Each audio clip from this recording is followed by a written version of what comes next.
Шуның белән бергә бөтен дөнья сәламәтлек саклау оешмасы тарафыннан игълан ителгән мәгълүмат, безнең федераль штаб информациясе буенча шулай ук республика санитар эпидемия каршы комиссия штабы җибәрелгән тәкъдимнәрне исәпкә алып, индивидуаль тәртиптә халыкара һәм Россия спорт федерацияләре белән тулы хезмәттәшлектә күп кешелек зур чараларны күчерү буенча план эшләү турында карар кабул ителде.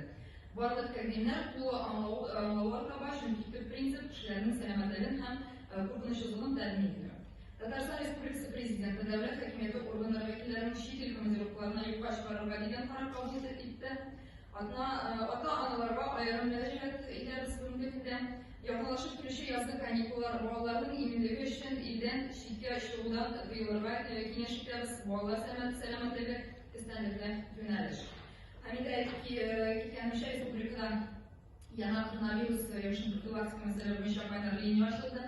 Ул линиягә бүгенге көндә 47 кеше шылтыратты. Без инде битараф булмаган, аңлы, үз һәм башкаларның сәламәтлегенә игътибар белән караган гражданнарга рәхмәт белән